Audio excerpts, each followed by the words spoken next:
Kitab Kejadian pasal 30 ayat ke-1. Ketika dilihat Rahel bahwa ia tidak melahirkan anak bagi Yakub, cemburulah ia kepada kakaknya itu. Lalu berkata kepada Yakub, "Berikanlah kepadaku anak, kalau tidak aku akan mati." Kedua, maka bangkitlah amarah Yakub terhadap Rahel dan ia berkata, "Akukah pengganti Allah yang telah menghalangi engkau mengandung?" Tanda tanya.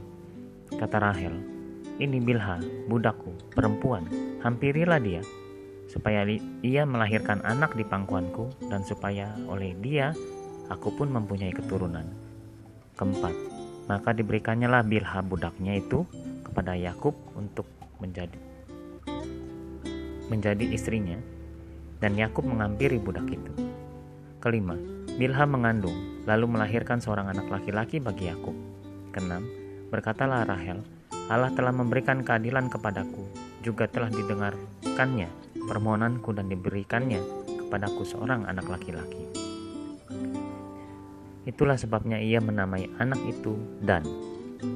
Ketujuh, mengandung pula lah Bilha, budak perempuan Rahel, lalu melahirkan anak laki-laki yang kedua bagi Yakub. Berkatalah Rahel, "Aku akan sangat hebat bergulat dengan kakakku, dan aku pun menang." Maka ia menamai anak itu Naftali. Kesembilan, ketika dilihat Lea bahwa ia tidak melahirkan lagi, diambilnyalah Jilpa budaknya perempuan dan diberikannya kepada Yakub menjadi istrinya. Kesepuluh, dan Jilpa budak perempuan Lea melahirkan seorang anak laki-laki bagi Yakub. Kesebelas, berkatalah Lea, "Mujur telah datang," maka ia menamai anak itu Gad. Kedua belas, dan Zilpa budak perempuan Lea melahirkan anak laki-laki yang kedua bagi Yakub.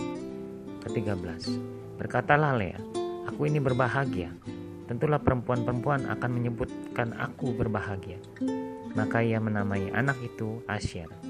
Keempat belas, ketika Ruben pada musim menuai gandum pergi berjalan-jalan, didapatinya lah di padang buah Dudaim, lalu dibawanya kepada Lea, ibunya. Kata Rahel kepada Lea, "Berilah aku beberapa buah Dudaim yang didapat oleh anakmu itu." Ke-15, jawab Lea kepadanya, "Apakah belum cukup bagimu mengambil suamiku?" Tanda tanya. "Sekarang pula mau mengambil lagi buah Dudaim anakku?" Tanda tanya. Kata Rahel, "Kalau begitu, biarlah ia tidur dengan engkau pada malam ini sebagai ganti buah Dudaim anakmu itu." Ke-16, ketika Yakub pada waktu petang datang dari padang, pergilah Lea mendapatkannya sambil berkata, "Engkau harus singgah kepadaku malam ini, sebab memang kau telah kusewa dengan buah Dudaim anakku." Sebab itu tidurlah Yakub dengan Lea pada malam itu. Ke-17, lalu Allah mendengarkan permohonan Lea. Lea mengandung dan melahirkan anak laki-laki yang kelima bagi Yakub. Ke-18, lalu kata Lea, "Allah telah memberi upahku, karena aku telah memberi budakku perempuan kepada suamiku." Maka ia menamai anak itu Isakar. Ke-19, kemudian Lea mengandung pula dan melahirkan anak laki-laki yang keenam bagi Yakub. Ke-20, berkatalah Lea, "Allah telah memberikan hadiah yang indah kepadaku. Sekali ini suamiku akan tinggal bersama-sama dengan aku, karena aku telah melahirkan 6 orang anak laki-laki baginya." Maka ia menamai anak itu Zebulon. Ke-21, sesudah itu ia melahirkan seorang anak perempuan dan menamai anak itu Dina. Ke-22, lalu ingatlah Allah akan Rahel. Allah mendengarkan permohonannya serta membuka kandungannya. Ke-23, maka mengandunglah Rahel dan melahirkan seorang anak laki-laki. Berkatalah ia, "Allah telah menghapuskan aibku." Ke-24, maka ia menamai anak itu Yusuf sambil berkata, "Mudah-mudahan Tuhan menambah seorang anak laki-laki lagi bagiku."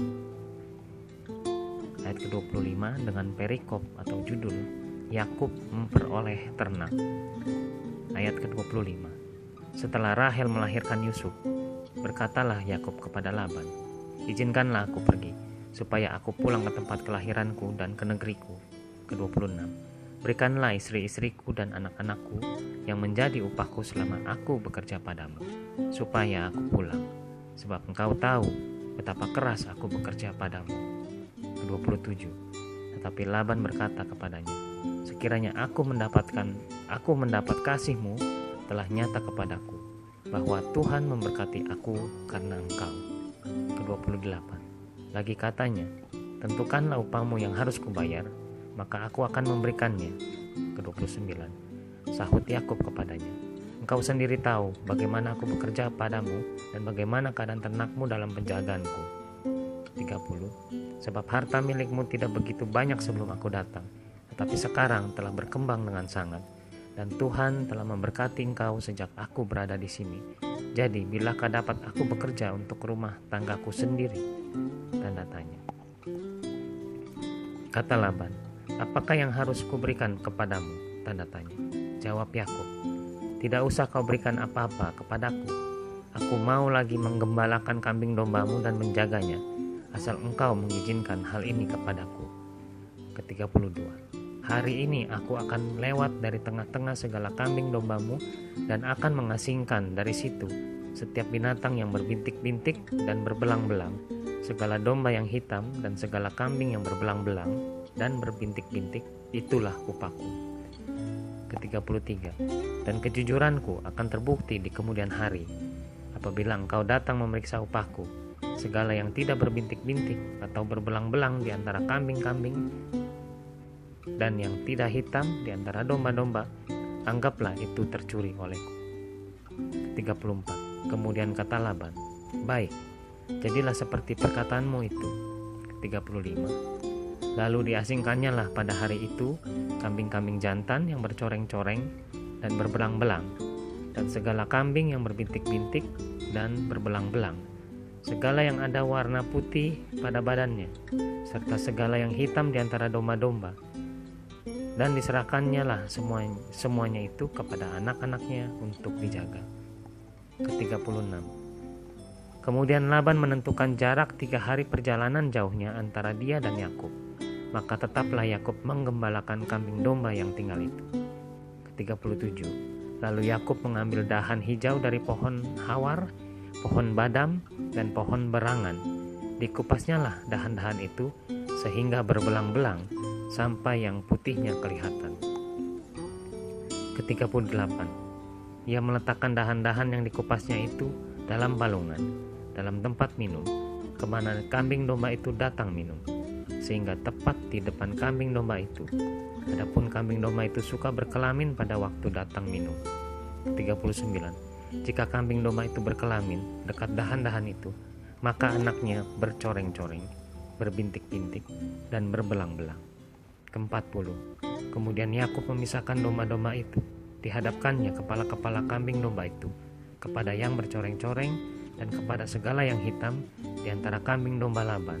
Demikianlah ia beroleh kumpulan-kumpulan hewan baginya sendiri, dan tidak ditempatkannya pada kambing domba Laban. 41. Dan setiap kali apabila berkelamin kambing domba yang kuat, maka Yakub meletakkan dahan-dahan itu ke dalam palungan di depan mata kambing domba itu, supaya berkelamin dekat dahan-dahan itu. Ke-42. Tetapi apabila datang kambing domba yang lemah, ia tidak meletakkan dahan-dahan itu ke dalamnya. Jadi hewan yang lemah untuk Laban dan yang kuat untuk Yakub. Ke-43. Maka sangatlah bertambah-tambah harta Yakub, dan ia mempunyai banyak kambing domba, budak perempuan dan laki-laki, unta dan keledai.